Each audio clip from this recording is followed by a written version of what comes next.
Stealth technology को लेकर भारत का जबरदस्त धमाका। एमका में एमआरएम जुड़ने की खबर ने हिला दी बीजिंग की नींव। अब चीन और पाकिस्तान के रडार होंगे बेअसर। दुश्मन की आंखों में धूल झोंककर गायब हो जाएगा भारतीय शिकारी। रडार अब्सॉर्बिंग मटेरियल से भारत का मास्टर स्ट्रोक, अमेरिका और रूस की बराबरी में उतरा भारत। दुश्मन के एयर डिफेंस को चीरने का गुप्त हथियार तैयार। दुनिया के स्टेल्थ लीग में भारत ने लगाई शेर वाली दहाड़। दोस्तों, आज जो खबर हम आपके लिए लेकर आए हैं वो भारत के डिफेंस सेक्टर में धमाका करने वाली है। स्टेल्थ टेक्नोलॉजी की दौड़ में जो देश सबसे आगे होता है वही आसमान में खेल बदल देता है। और अब भारत ने इस खेल में एक ऐसी चाल चल दी है कि चीन और पाकिस्तान जैसे दुश्मन देशों के माथे पर पसीना आना तय है। बात हो रही है भारत के सबसे महत्वाकांक्षी फाइटर जेट प्रोजेक्ट एमका यानी एडवांस्ड मीडियम कॉम्बैट एयरक्राफ्ट की, जिसमें अब जुड़ गई है एक और घातक ताकत एमआरआईएम यानी magneto resistive radar absorbing material की घरेलू सुविधा। दोस्तों, यह सिर्फ एक टेक्नोलॉजी अपडेट नहीं बल्कि भारत के आसमान को दुश्मन की नजरों से गायब कर देने वाला मास्टर स्ट्रोक है। सोचिए, जब दुश्मन के सबसे एडवांस रडार भी हमारे फाइटर जेट को पकड़ ना पाए तो उसके मिसाइल सिस्टम और एयर डिफेंस सिस्टम का क्या होगा। अब सवाल उठता है कि एमआरएम आखिर है क्या और क्यों यह इतना जरूरी है। दोस्तों, एमआरएम असल में एक ऐसा खास मटेरियल है जो फाइटर जेट के बॉडी में लगाया जाता है और यह रडार वेव्स को सोख लेता है ताकि रडार सिस्टम को पता ही ना चले कि आसमान में कोई जेट उड़ रहा है। इसे आम भाषा में रडार का जादुई चोगा भी कह सकते हैं। अब तक इस तरह की हाई ग्रेड स्टील कोटिंग और मटेरियल अमेरिका, रूस और चीन जैसे गिने चुने देशों के पास थी, लेकिन भारत ने इस टेक्नोलॉजी को अपने देश पर तैयार करके न सिर्फ विदेशी निर्भरता खत्म की है बल्कि आने वाले समय में अपने फाइटर्स को दुनिया के सबसे एडवांस स्टील प्लेटफॉर्म में बदलने की नींव रख दी है। अगर बात करें एमका की, तो यह भारत का 5th जनरेशन का मल्टी रोल फाइटर जेट है जो पूरी तरह स्वदेशी डिजाइन और डेवलपमेंट का नतीजा है। इसमें सुपर क्रूज क्षमता होगी, यानी यह बिना आफ्टर बर्नर के सुपरसोनिक स्पीड पर उड़ान भर सकेगा। इंटरनल वेपन में होगा ताकि हथियार भी छुपे रहे, और एडवांस सेंसर फ्यूजन के साथ आर्टिफिशियल इंटेलिजेंस सिस्टम होगा जो पायलट को टाइम बैटल सिचुएशन में सबसे तेज और सही फैसले लेने में मदद करेगा। इसके अलावा इस जेट में ESA radar, electronic warfare suit, infrared search and track system और दुश्मन के रडार को ब्लाइंड करने वाली टेक्नोलॉजी भी होगी।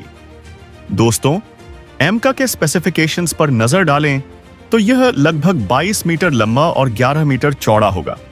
इसका मैक्स टेक ऑफ वजन 25 टन से भी ज्यादा होगा और यह मैक 2 की टॉप स्पीड पकड़ सकेगा, यानी आवाज की रफ्तार से 2 गुना तेज। इसकी रेंज करीब 2000 किलोमीटर तक होगी और हवा से जमीन में मार करने वाले तमाम हथियार इसमें लगाए जा सकेंगे, वह भी इंटरनल वेपन बे के अंदर, ताकि स्टेल्थ प्रोफाइल बरकरार रहे। अब सोचिए, जब इस जेट के बॉडी पर एमआरएम की कोटिंग होगी तो दुश्मन का सबसे एडवांस एयर डिफेंस सिस्टम भी इसे पकड़ने में नाकाम रहेगा। चीन के पास जो Z-20 है वह भी इस तरह की टेक्नोलॉजी को पूरी तरह परफेक्ट नहीं कर पाया है। वहीं भारत अब खुद इसे बनाने में कामयाब हो गया है।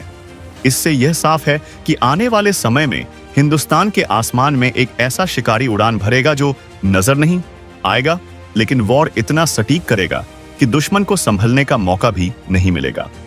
दोस्तों, इस पूरी उपलब्धि के पीछे ADA यानी एरोनॉटिकल डेवलपमेंट एजेंसी और DRDO के सैकड़ों वैज्ञानिकों की सालों की मेहनत है। लेकिन इस बार खास बात यह है कि इसमें प्राइवेट सेक्टर की भी बड़ी भूमिका होगी। भारत की बड़ी टेक कंपनियां और डिफेंस मैन्युफैक्चरिंग फर्में इसमें एयर फ्रेम डिजाइन से लेकर प्रोडक्शन तक हिस्सा लेंगी।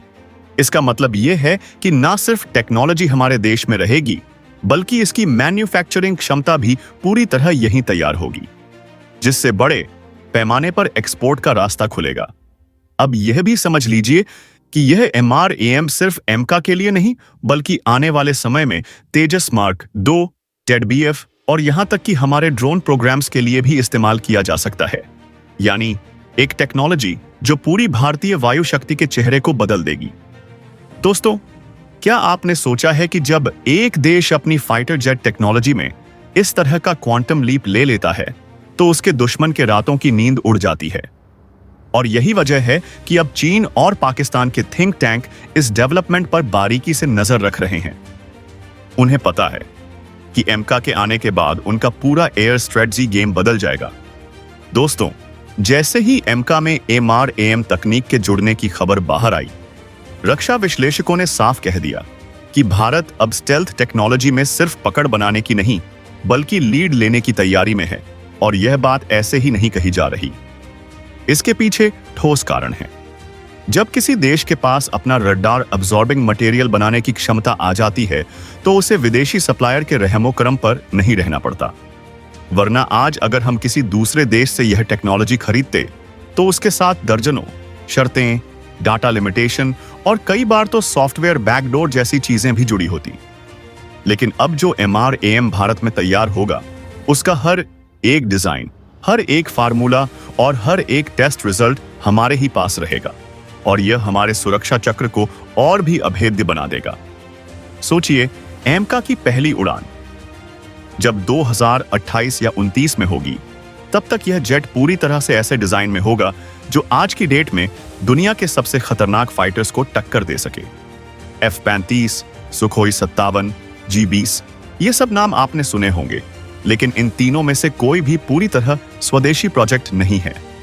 भारत का एमका इस मामले में अलग है क्योंकि इसके हर हिस्से पर भारतीय वैज्ञानिकों और इंजीनियरों की मोहर होगी।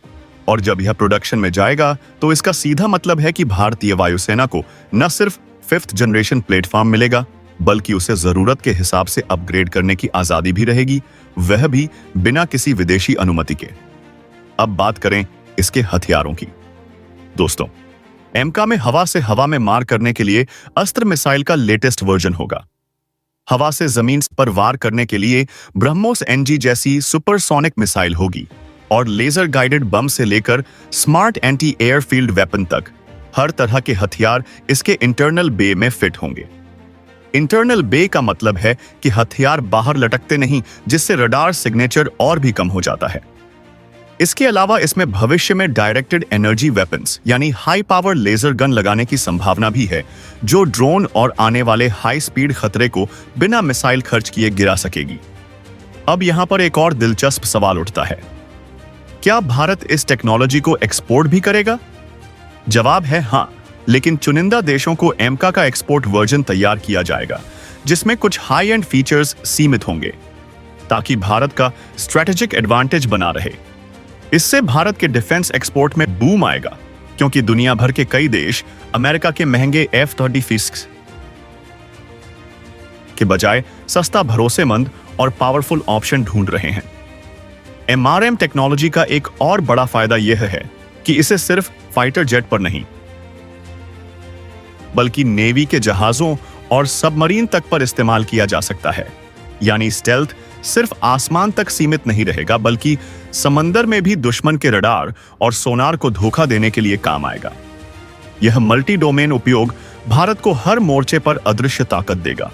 अब जरा सोचिए, एक तरफ चीन अपने Z-20 और पाकिस्तान अपने F-16 और JF-7 जैसी पुरानी तकनीकों पर अटका हुआ है और दूसरी तरफ भारत आने वाले दशक में MRM से लेस M का तेजस मार्क 2 और TDBF जैसे प्लेटफॉर्म एक साथ ऑपरेट करेगा। ऐसे में क्या दुश्मन को अपने प्लान दोबारा नहीं बनाने पड़ेंगे? क्या उनकी एयर स्ट्रेटजी कागज पर ही ढी नहीं जाएगी? और सबसे बड़ी बात, यह सब हो रहा है पूरी तरह मेड इन इंडिया के तहत से। इस प्रोजेक्ट में हजारों भारतीय इंजीनियर, टेक्नीशियन और वैज्ञानिक सीधे जुड़े हैं। इससे न सिर्फ भारत की सुरक्षा मजबूत होगी बल्कि हाईटेक जॉब्स, इंडस्ट्रियल ग्रोथ और बाय-एंड टेक्नोलॉजी ट्रांसफर के नए दरवाजे भी खुलेंगे। आने वाले समय में हम न सिर्फ हथियारों में आत्मनिर्भर होंगे बल्कि टेक्नोलॉजी के निर्यातक भी बनेंगे। संगीत